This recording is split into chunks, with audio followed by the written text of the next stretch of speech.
తాజాగా కేసీఆర్పై చేసినటువంటి రేవంత్ రెడ్డి వ్యాఖ్యలను రాష్ట్ర వ్యాప్తంగా ఉన్నటువంటి కేసీఆర్ అభిమానులతో పాటు బీఆర్ఎస్ పార్టీ శ్రేణులు తీవ్రంగా మండిపడుతున్నటువంటి పరిస్థితి కనబడతా ఉంది. ప్రస్తుతం మనతో పాటు మాట్లాడడానికి బీఆర్ఎస్ వినేత నాగేందర్ ఉన్నారు. నిన్న రేవంత్ రెడ్డి మాట్లాడినటువంటి భాష పట్ల మీరు ఎట్లా ఫీల్ అవుతా ఉన్నారు, ఏం చెప్పదలుచుకున్నారు? అన్న, ఈరోజు రేవంత్ రెడ్డికి సంస్కారం లేదన్న. ముందు రేవంత్ రెడ్డి అనే వ్యక్తి ఈ రాష్ట్రానికి ముఖ్యమంత్రి అనేది మర్చిపోయిండు.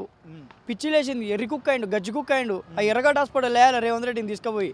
అరే కేసీఆర్ వచ్చి బయటకు వచ్చి ప్రెస్ మీట్ పెడితేనే పిచ్చోన్వి అవుతాను. కేసీఆర్ అసెంబ్లీకి రావాలి, కేసీఆర్ బయటకు ఎందుకు వస్తలేడు అని ఇన్ని వాక్యాలు చేసినవి. కేసీఆర్ వచ్చి ప్రెస్ మీట్ పెట్టింది అంతే. ప్రెస్ మీట్ పెడితేనే పిచ్చి పీక్స్కి వెళ్ళిపోయింది మిస్టర్ రేవంత్ రెడ్డి. నేను తీసుకుపోయి ఆ ఎర్రగడ్డ హాస్పిటల్లో జాయిన్ చేయాలి. ఆ డాక్టర్తో మాట్లాడి రేవంత్ రెడ్డిను తెలంగాణ రాష్ట్ర ముఖ్యమంత్రి జర చూసుకోండి అని చెప్పేసి ఎర్రగడ్డ హాస్పిటల్లో నేను కట్టేసి రావాలి. ఎర్రగడ్డ నీ కాళ్ళు చేతులు మొత్తం నీ మొండం నీ తలకాయ మొత్తం ఎర్రగడ్డ హాస్పిటల్ చెట్టు కట్టేసి రావాలి బిడ్డ రేవంత్ రెడ్డి, గుర్తుపెట్టుకో. అంటే పిచ్చిలేసిందా? ఈ రాష్ట్రానికి ముఖ్యమంత్రి వాదా? ఏ లేబర్ కానివా, రోడ్ సైడ్ లేబర్ కానివా, లేకుంటే ఏంది? నువ్వేం మాట్లాడుతున్నావు? కనీసం నువ్వు మాట్లాడేదేందో నీకు ఏమైనా అర్థమవుతుందా? ఏమైనా సంస్కారం ఉందా? ఈ రాష్ట్రంలో ఉన్న 4 కోట్ల ప్రజలకు నువ్వు జవాబుదారివి. ఈ రాష్ట్రంలో ఉన్న ప్రతి ఒక్క పౌరునికి నువ్వు జవాబుదారునివి. ఈ రాష్ట్ర ముఖ్యమంత్రివి నువ్వు.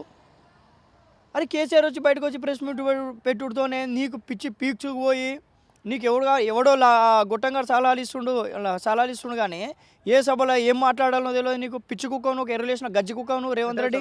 కేవలం కేసీఆర్ని కాకుండా హరీష్ రావును, అదేవిధంగా కేటీఆర్ను కూడా చాలా ఘాటుగా వ్యాఖ్యలు చేశారు. అది ఎట్లా చూస్తారు? ఇప్పుడు హరీష్ రావు గారు మరియు కేటీఆర్ గారు ఒక రాజకీయ పరిజ్ఞానం కింద, రాజకీయ జీవితం కింద, వాళ్ళ నాలెడ్జ్ కింద ఈ యూజ్లెస్ ఫెలో ఎంతన్నా?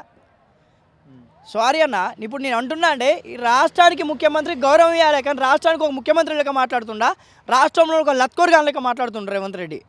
ఇప్పుడు కేటీఆర్ గారి స్థాయి ఎక్కడ, లేకపోతే హరీష్ అన్న గారి స్థాయి ఎక్కడ, ఈ రేవంత్ రెడ్డి స్థాయి ఎక్కడ? నారాయణగూడ గోడలకు పెయింటింగ్లు వేసుకున్న వ్యక్తి ఈ రేవంత్ రెడ్డి. నువ్వు నారాయణగూడ గోడలకు పెయింటింగ్లు వేసుకున్నప్పుడు వాళ్ళు రాజకీయంలో ఉన్నారు, ప్రజల మధ్యలో ఉన్నారు, ప్రజల క్షేత్రంలో ఉన్నారు రేవంత్ రెడ్డి, గుర్తుపెట్టుకో. నీలాగా డబ్బు సంచులు పెట్టి, నీలాగా ఆర్టీఐలు వేసి, నీలాగా స్కాములు చేసి, నీలాగా బిజినెస్ మెన్లను ప్రతి ఒక్కరిని బెదిరించి ఈరోజు వాళ్ళు ఎదగలే. వాళ్ళది రాజకీయ కుటుంబం, పేద కుటుంబం వాళ్ళది. ఈరోజు వాళ్ళ రైతు కుటుంబం. ఈరోజు హరీష్ అన్న కానీ, రామన్న కానీ వారి గురించి మాట్లాడేంత స్థాయి కానీ వాళ్ళ కాలు గోటి కూడా సరిపోవు. నువ్వు ఫస్ట్ వాళ్ళు బయటకు వస్తానని నీకు భయం అవుతుంది. ఈరోజు అధికారంలో కాంగ్రెస్ పార్టీ ఉందా, లేకపోతే బీఆర్ఎస్ ప్రభుత్వం ఉందా అనేది ప్రజలకు అలాగే అర్థం కావట్లే. నువ్వు ముఖ్యమంత్రివి, నీ మంత్రులను, నీ ముఖ్యమంత్రులను, నీ ఎమ్మెల్యేలను పొద్దున్న లేస్తే బోపిస్తున్నారు హరీష్ రావు గారు మరియు రామన్న. వాళ్ళను నీకు ఫ్రస్ట్రేషన్ లెవెల్స్ పెరిగిపోయినాయి అన్న, ఏం అర్థం కావట్లే. పొద్దున్న లేస్తే ఓ చెంప హరీష్ అన్న, ఓ చెంపనేమో రామన్న.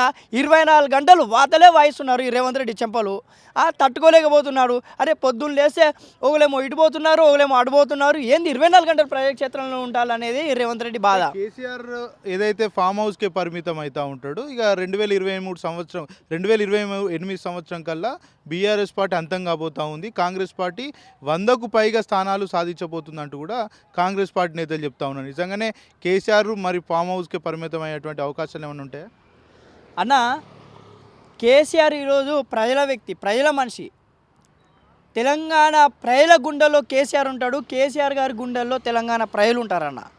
ఈ రాష్ట్రంలో, ఈ దేశంలో ఒక ప్రాంతం కోసం కొట్లాడిన వ్యక్తి కేసీఆర్.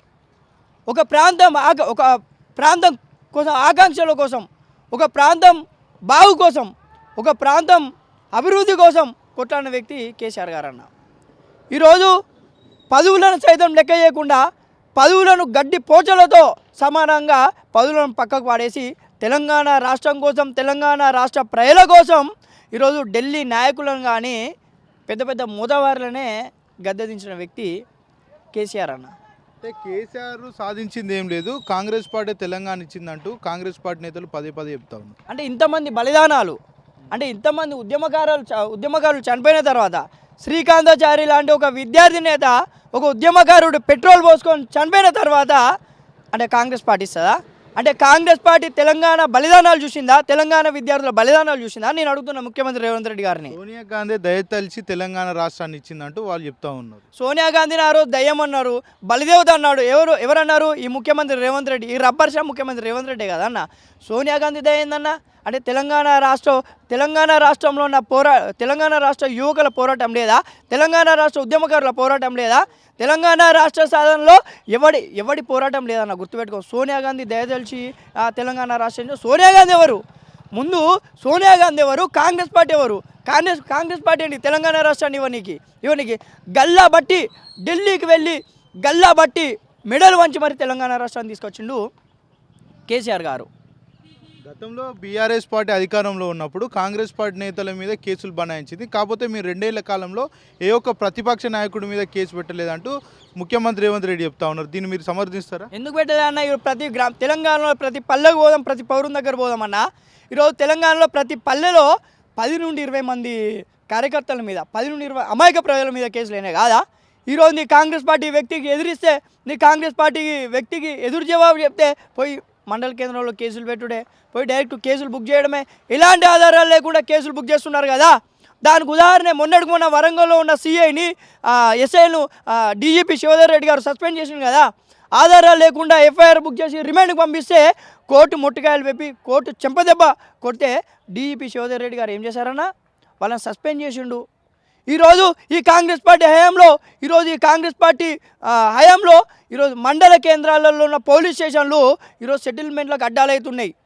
ఈరోజు ఈ కాంగ్రెస్ పార్టీ నాయకుల వల్ల మండలంలో ఉన్న పోలీసు వాళ్ళు కూడా కాంగ్రెస్ పార్టీ నాయకులు మారిపోయి సెటిల్మెంట్లు, ల్యాండ్ సెటిల్మెంట్లు, భూ కబ్జా సెటిల్మెంట్లు, ప్రతి ఒక్క సెటిల్మెంట్ ఈరోజు ఊర్లలో ఉన్న ప్రతి ఒక్క సెటిల్మెంటు ఈరోజు ఎస్ఐ ముందు, సిఐ ముందు జరుగుతుందన్న.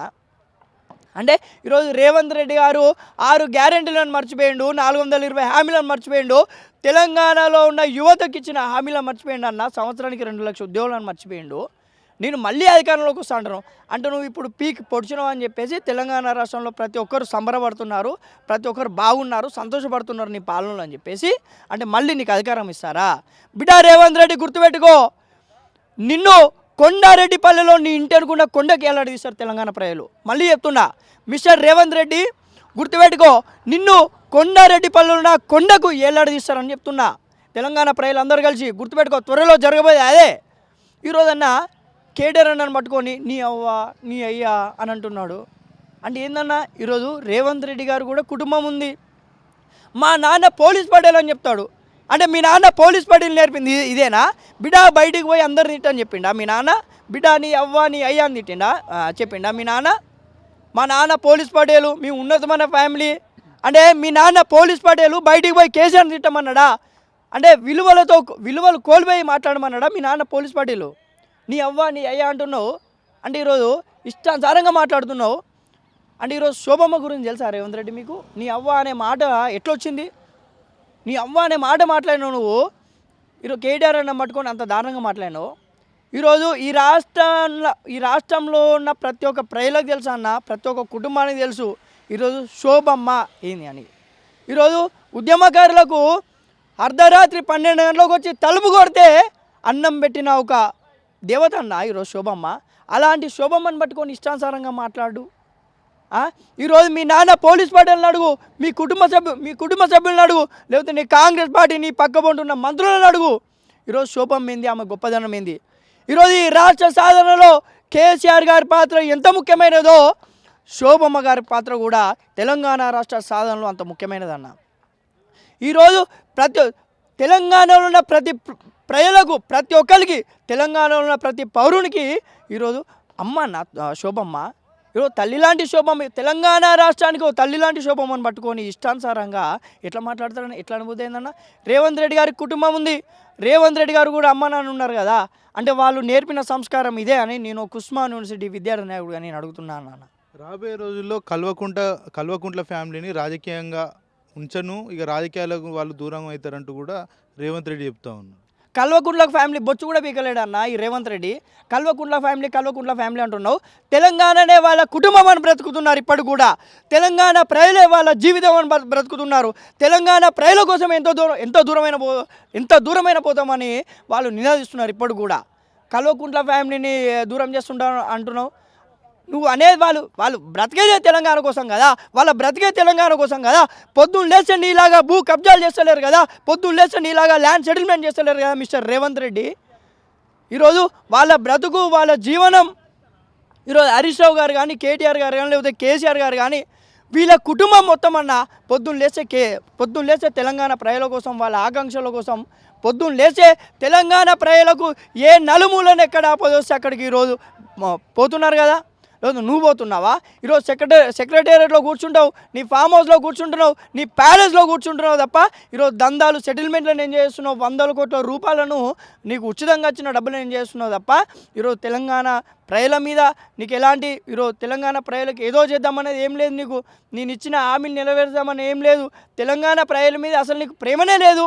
ఎందుకంటే నువ్వు ఆంధ్ర వ్యక్తివి కదా, చంద్రబాబు నాయుడు కాళ్ళు మొక్కిన వ్యక్తివి, చంద్రబాబు నాయుడు దగ్గర కాపల కుక్క ఉన్న వ్యక్తివి, చంద్రబాబు నాయుడు వేసిన మెతుకులు తిని తెలంగాణలో ఉన్న యువకుల మీద విద్యార్థుల మీద గన్ను ఎక్కుపెట్టిన ఒక చరిత్ర ఈరోజు ముఖ్యమంత్రి రేవంత్ రెడ్డి. తెలంగాణ రాష్ట్రంలో గురుకుల పాఠశాలకు సంబంధించి వరుసగా ఫుడ్ పాయిజన్లు జరుగుతూ ఉన్నాయి. కానీ ముఖ్యమంత్రి రేవంత్ రెడ్డి ఇప్పటి వరకు కూడా వాటి మీద రివ్యూలు పెట్టినటువంటి దాఖలాలు లేవు, ఇన్స్పెక్షన్ చేసినటువంటి దాఖలాలు కూడా లేవు. మరోపక్క బడ్జెట్ లేదంటూ రేవంత్ రెడ్డి చెప్తా ఉన్నాడు. బడ్జెట్ లేని కారణంగా ఏమన్నా మరి ఫుడ్ పాయిజన్లు జరుగుతున్నాయి అనుకోవచ్చా? ఈరోజు తెలంగాణ రాష్ట్రంలో ఫుడ్ పాయిజన్ జరుగుతున్నది, 100 మంది విద్యార్థులు చనిపోయాలని ఇప్పుడు కూడా ఎందుకు జరుగుతున్నది?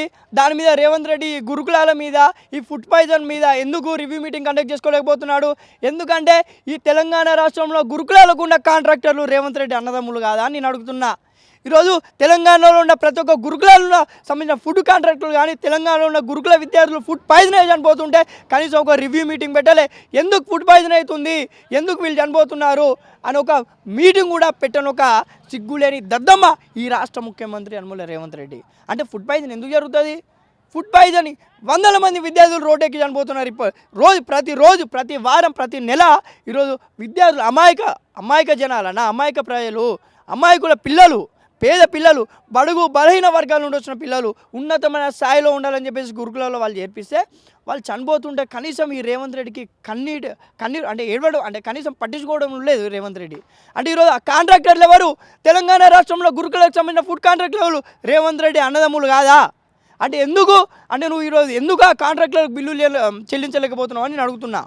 రేవంత్ రెడ్డికి సంబంధించి తెలంగాణ రాష్ట్రంలో ప్రభుత్వం ఏర్పడిన నాటి నుంచి నేటి వరకు కూడా 1000కి పైగా పాఠశాలలు గవర్నమెంట్ సంబంధించినటువంటి పాఠశాలలు 1000కి పైగా మూతపడిపోయినాయి. ముఖ్యమంత్రి రేవంత్ రెడ్డి విద్యాశాఖ మంత్రిగా నేను సమర్థున్నంటూ పదే చెప్తూ ఉంటారు. మరి ఇంత సంఖ్యలో పాఠశాలలు మూతపడడానికి గల కారణం ఏమై ఉంటుంది? ఇప్పుడు చదువురాని వ్యక్తి ముఖ్యమంత్రి అయితే ఎట్లుంటుంది అన్న? రేవంత్ రెడ్డి అంటే చదివే రాదు, చదువు రాదు, ఏం రాదు. రేవంత్ రెడ్డి అనుకో చదివే రాదు. అందరు తెలుసు, మన బ్రదర్స్ కూడా అంటున్నారు రేవంత్ రెడ్డి నిజంగా చదువు రాదు. అరే హోమ్ మినిస్టర్ నీకన్నా పెట్టుకున్నావు, విద్యాశాఖ నీకన్నా పెట్టుకున్నావు, నువ్వేమన్నా మనిషివేనా అసలుకు? నీకు విద్యనే అవ్వదు. చిన్నప్పుడు నేను మీ డాడీ పోలీస్ పటేల్ అంటాను, లాఠీతో పొట్టు కొట్టాట రేవంత్ రెడ్డిని వాళ్ళయ్యా. అరే బాబు పోరా, ఇజ్జత్ పోతుంది, నీకు ఆలతలు ఏమవుతలే, ఏపీసీలు వస్తలు, పోరా బాబు నా ఇజ్జత్ పోతుంది ఊళ్ళే, కనీసం రేవంత్ అనే పేరు కూడా నీకు రానొత్తలేదు, నా ఇజ్జత్ పోతుంది రా, బయట తిరుగుతాను నేను పోలీస్ పటేళ్ళు, మళ్ళీ మా అయ్యే పోలీస్ పటేల్ అని నువ్వు బయట తిరుగుతాను, నా ఇజ్జత్ పోతుంది రా బాబు, పోరా చదువుకోపోరా అని చెప్తా కూడా చెప్తా ఉంటాడు పదే నేను ప్రభుత్వ పాఠశాల చదువుకొని ఈ స్థాయికి వచ్చినా అని చెప్తా ఉంటాడు. మరి అలాంటి ప్రభుత్వ పాఠశాలలు ఆయన విద్యాశాఖ మంత్రిగా ఉన్నప్పుడు ఎందుకు మూతపడతా ఉన్నాయి అనుకోవచ్చు? ఎందుకు మూతపడుతున్నాయి అంటే నేను ఏమంటున్నా, రేవంత్ రెడ్డి అనే వ్యక్తికి చదువురాని ఒక దద్దమ్మ ఈ రేవంత్ రెడ్డి, అతను పెట్టుకోలేడన్న రేవంత్ రెడ్డి, అలాంటి ఒక లక్కోర్ దద్దమ్మ రేవంత్ రెడ్డి. ఇక విద్యాశాఖ మీద ఏమైనా సమీక్ష పెట్టిండా? ఇన్ని గురుకులాలు మూతపడుతున్నాయి, గురుకులాలలో ఫుడ్ పాయిజన్ అవుతున్నాయి అంటే స్కూల్స్ ఏంది, వాళ్ళ అభివృద్ధి ఏంది అంటే ఎలా తెలంగాణ రాష్ట్రంలో గురుకుల వ్యవస్థను కానీ పాఠశాల వ్యవస్థను కానీ ముందు తీసుకుపోవాలన్న దేని మీద సమీక్ష పెట్టిండా ఈ రేవంత్ రెడ్డి? ఎందుకు పెట్టలే? నాకు చదువు రాదు, ముందు ఐఏఎస్లు వాళ్ళు వీళ్ళు కూర్చుంటారు, ఏమనంటే తెలుగులో మాట్లాడంటాడు. రేవంత్ రెడ్డికి ఇంగ్లీష్ రాదు కదా. నేను ప్రభుత్వ పాఠశాలలో చదివిన అంటాను. ప్రభుత్వ పాఠశాలలో ఒంటిపూట అప్పుడు ఏంటి మధ్యాహ్న భోజనంలో కోడిగుడ్లు ఎత్తుకపోయి పక్కన కోడిగుడ్లు ఎత్తుకపోయి తిన్న వ్యక్తి రేవంత్ రెడ్డి అన్న. అలాంటి లత్కోర్ కానీ ఈరోజు మనం ఈ రేవంత్ రెడ్డిని ముఖ్యమంత్రిని చేసుకున్నాం. రేవంత్ రెడ్డి పదే చెప్తా ఉన్నాడు, ఇంటిగ్రేటెడ్ స్కూల్ పెడతా ఉన్నాం, ఇంటర్నేషనల్ స్టాండర్డ్ ఉండేటువంటి విద్యార్థులను మేము తయారు చేస్తున్నాం అంటూ రేవంత్ రెడ్డి చెప్తా ఉన్నాడు. సాధ్యం అవుతుంది అంటారా? ఇప్పుడు 2 సంవత్సరాలు గడిచిందన్న, ఎంతమందిని తయారు చేసినా ఇంటర్నేషనల్ స్టాండర్డ్స్ వ్యక్తిని? ఎక్కడున్నాయన్నా ఇంటిగ్రేటెడ్ స్కూల్స్? ఈ రేవంత్ రెడ్డి వచ్చిన నుండి ఎక్కడైనా మండలానికో ఇంటిగ్రేటెడ్ ఇంటర్నేషనల్ స్కూల్ అన్నాడు, ఎక్కడైనా శంకుస్థాపన జరిగిందా అన్న ఇంటర్నేషనల్ స్కూల్? ఇంకా మూడేళ్ల టైంలో నువ్వు ఏం చేస్తావు? 3 ఏళ్ల టైంలో ఎలక్షన్స్ అని, ఆ బీజీ అని, ఈ బీజీ అని, అక్కడ ల్యాండ్ సెటిల్మెంట్ అని నువ్వు ఢిల్లీకి పోయొచ్చుడే సరిపోతుంది కదా. నిన్ను ముఖ్యమంత్రిని చేసుకునేది తెలంగాణ ప్రజలు రా బాబు. నేను ఢిల్లీలో రాహుల్ గాంధీ సోనియా గాంధీ కాదు, నిన్ను ముఖ్యమంత్రిని చేసుకునేది అయ్యా రేవంత్ రెడ్డి, నువ్వు ముఖ్యమంత్రి ఉండని చెప్పింది నీకు తెలంగాణ ప్రజలు. నువ్వు ఢిల్లీ 24 గంటలు పోయి రానికి, లేకపోతే తెలంగాణ ప్రజలు ఏమన్నా నేను అంటే వీళ్ళ పన్నులతో నువ్వు ఢిల్లీకి 24 గంటలు పోయి జల్సాలు చేస్తున్నావు, ఎంజాయ్ చేస్తున్నావు. అంటే గతంలో కేసీఆర్ ఎవరిని కలవలేదు, నేను అందరినీ కలుస్తూ రాష్ట్రానికి నిధులు తెచ్చే పనిలో నేను అంటూ రేవంత్ రెడ్డి చెప్తాను. అన్న ఇప్పటి వరకు 2 సంవత్సరాలు గడుస్తుంది కదా అన్న, ఎక్కడ పోయి నిధులు తెచ్చిండన్న రేవంత్ రెడ్డి? ఎక్కడ పోయి నిధులు తెచ్చిండు? ఎవరిని కలిసిండు?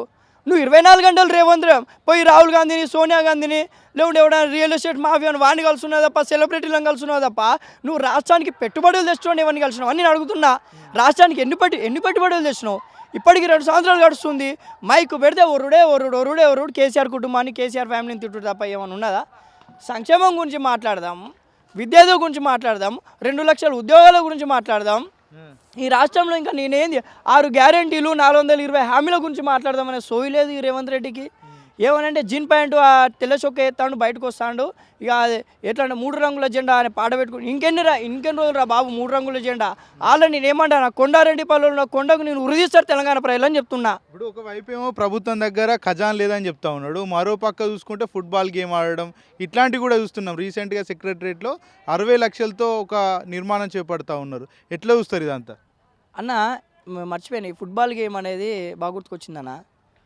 ఈరోజు మెస్సీ అనే వ్యక్తి ఎవరికి తెలుసా అన్న? నేను మెస్సీతో ఆడుతున్నా అందరూ అమ్మాయి అనుకున్నారట. మెస్సీ అంటే ఎవరా బాబు, ఎవరైనా అమ్మాయితో ఆడుతాడా రేవంత్ రెడ్డి, ఎవరైనా తీసుకొచ్చుకున్నాడా బయటకు వెళ్ళి ఇక్కడ ఆడనీకి అనుకున్నా. మెస్సీ అని పెద్ద పెద్ద ఓటింగ్లు, పెద్ద పెద్ద ఫ్లెక్సీలు పెడితే ఊళ్ళో ఉన్న నీ కోటేసిన జనాలకి ఏం తెలుసు? నీ కాంగ్రెస్ పార్టీ కార్యకర్త కూడా తెలియదు కదా అసలు మెస్సీ అంటాడు ఎవర్రా బాబు, ఏదో మెస్సీ అంటే ఏదో ఆడుతున్నాడు అని చెప్పేసి అని అన్నారు. మెస్సీతోని నువ్వు ఈరోజు నీ అన్నదమ్ముల ఫ్యామిలీ, లేకపోతే నీ మనమోడు ఫుట్బాల్ అంతా మెస్సీ కాడికి పోతుంది, మెస్సీతో అంతా నీ మనమోడి కాడికి వస్తుంది. అంటే ఇందుకేనా తెలంగాణ ప్రజలను గెలిపించుకున్నది? అది అన్నావు కదా ఆ రోజు హిమాంశు బాబు గురించి, కేటీఆర్ గారి కుమారుడు మా హిమాంశు బాబు గురించి అన్నావు కదా, ఇష్టానుసారంగా మాట్లాడినావు కదా, బాడీ షేమింగ్ చేసి మాట్లాడినావు, ఇష్టానుసారంగా మాట్లాడినావు కదా. ఈరోజు ఏం చేస్తున్నావు మరి నువ్వు? ఆ రోజు నువ్వేను రాజకీయాలలో కుటుంబ సభ్యుల జోలికి పోద్దని నువ్వే చెప్పినావు. ఈరోజు నీ మనమోడితో మెస్సీని తీసుకొచ్చి, అంటే మెస్సీని నీ మనమోడితో ఆడించే నీకు తీసుకొచ్చినావా, లేదా తెలంగాణ ప్రజలు నీ మనమోడిని చూపెట్టి నిన్ను గెలిపించిల్లా, నేను ముఖ్యమంత్రిని చేసుకున్నారా? నీ మెస్సీతో 100 కోట్లు ఖర్చు పెట్టి మెస్సీతోనే నువ్వు ఈరోజు ఆట ఆడినావు. అంటే దేనికి లాభం? నువ్వు ఈరోజు మెస్సీని తీసుకొచ్చినావు, రైతుకు లాభం జరిగిందా? నువ్వు మెస్సీకి తీసుకొచ్చినావు, ఈరోజు రైతుకు పంట నష్ట పరిహారం అందిందా?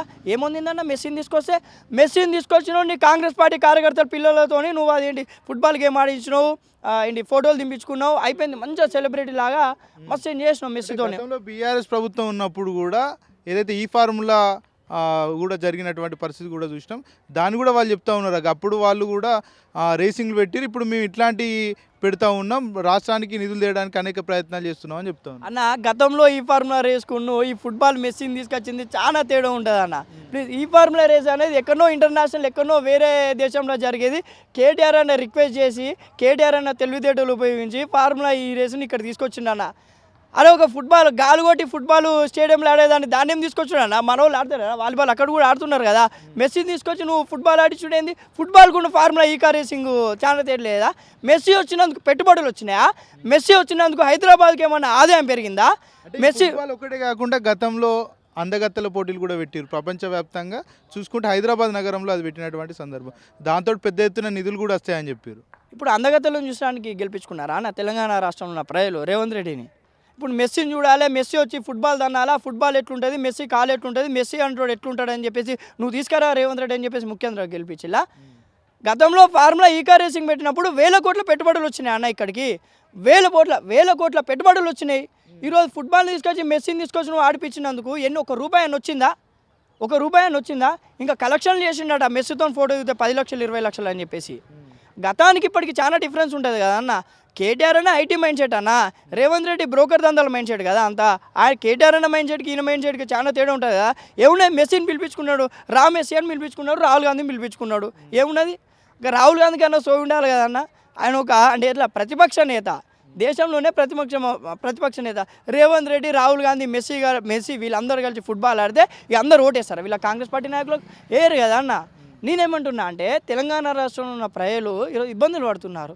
తెలంగాణ రాష్ట్రంలో ప్రతి రైతు ఈరోజు ఇబ్బంది పడుతున్నారు, విద్యార్థులు అందరు ఇబ్బంది పడుతున్నారన్న. ఇందిరా ఇళ్ళని ఇచ్చినావు, వాడు ఇంతవరకు ఇళ్ళకే పోలే.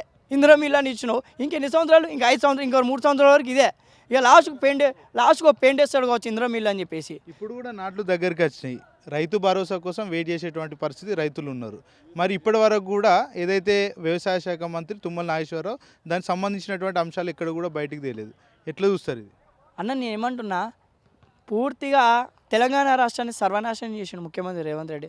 రైతులు అవసరం లేదు, విద్యార్థులు అవసరం లేదు, అసలుకి ఈ రాష్ట్రం మీదనే పట్టింపు లేదు. ఏమైందన్న రైతు భరోసా ఊసే ఎందుకు లేదు? రైతు భరోసా ఎందుకు ఇవ్వడం లేదు? ఈరోజు ఊళ్ళల్లో ఉన్న జనాలు ఎంత బాధపడుతున్నారు. కేసీఆర్ గారి హయాంలో time to time Rythu Bharosa పడ్డది, కానీ ఇప్పుడు ఎందుకు పడడం లేదన్న? తుమ్మల నాగేశ్వరరావు గారు ఏం మాట్లాడుతున్నారు? అసలు ఆయన రైతు భరోసా గురించే తీస్తలేడు కదా, రైతు భరోసా ఊసే లేదు కదా. ఎటుపోతుంది రాష్ట్రం? రైతన్నలు ఇబ్బంది పడుతున్నారు, విద్యార్థులు ఇబ్బంది పడుతున్నారు, నిరుద్యోగులు ఇబ్బంది పడుతున్నారు. రాష్ట్రంలో ఉన్న రియల్ ఎస్టేట్ వ్యవస్థ మొత్తానికే కుదేలైపోయింది. నువ్వు పొద్దున్న లేస్తేనే వాణి విని తిట్టుకున్న, లావులో తొండలేస్తా, లావులో కప్పలేస్తా అని మాట్లాడుతున్నావు. రేవంత్ రెడ్డికి ఏం చెప్పదలుచుకున్నారు అన్న? నేను ముఖ్యమంత్రి రేవంత్ రెడ్డి గారికి ఏం చెప్పదలుచుకున్నా అంటే, ఇంకా 3 సంవత్సరాల పీరియడ్ ఉన్నది. 3 సంవత్సరాల తర్వాత కొండారెడ్డిపల్లెల కొండకి నేను ఉరిదీస్తారు తెలంగాణ ప్రజలు, కానీ అది మర్చిపోకు, ఇది బరాబర్ తీస్తారు. కానీ ఇప్పుడు 6 గ్యారెంటీలు 420 హామీలు ఇచ్చారు రేవంత్ రెడ్డి గారు. మీరు దయచేసి చెప్తున్నా, రిక్వెస్ట్ చేస్తున్నా, ఉస్మాన్ యూనివర్సిటీ విద్యార్థుల తరపున లేదు, ఉస్మాన్ యూనివర్సిటీ విద్యార్థిగా, ఒక సాధారణ విద్యార్థిగా మిమ్మల్ని రిక్వెస్ట్ చేస్తున్నా, మీరు ఇచ్చిన హామీలు నెరవేరేయండి ప్లీజ్. ఎందుకంటే మీరు ఇవ్వని హామీలు నెరవేర్చండి అంటలేను. 6 గ్యారెంటీలు 420 హామీలు, సంవత్సరానికి 2 లక్షల ఉద్యోగాలు అన్నారు, 2 లక్షల ఉద్యోగాలు ఊసేలేదు. విద్యా భరోసా కార్డు అన్నారు, విద్యా భరోసా కార్డు ఊసేలేదు. ప్రతి ఒక్కరికి 2000, ఇప్పుడు ఈరోజు ప్రతి ఒక్కరు స్కూటీలు అన్నారు, 18 సంవత్సరాలు నిండిన ప్రతి ఒక్క ఆడపిల్లకు స్కూటీ అన్నారు, దీని మీద ఊసేలేదు.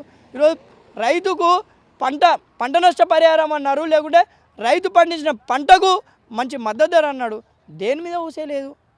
అంటే తెలంగాణ రాష్ట్రం, నేనేమంటున్నా అంటే 3 సంవత్సరాలు ఖజానా లేదు, పైసలు లేవు, ఏం లేవు అని మాట్లాడకండి రేవంత్ రెడ్డి గారు.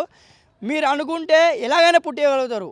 మీరు అనుకుంటే బ్లాక్మెయిల్ చేసో, దందాలు చేసో, ఏదో చేసి నీ ఇంట్లో ఉన్న నీ అన్నదమ్ములను బ్లాక్మెయిల్ చేసినా సరే, కానీ నిధులు తీసుకొచ్చి తెలంగాణ ప్రజలను ఆదుకో, విద్యార్థులను ఆదుకో, విద్యార్థులకు ఫీజు రింబర్స్మెంట్ అయ్యి, రైతులకు సకలంలో రైతు భరోసా అని రిక్వెస్ట్ చేస్తున్నా అన్న.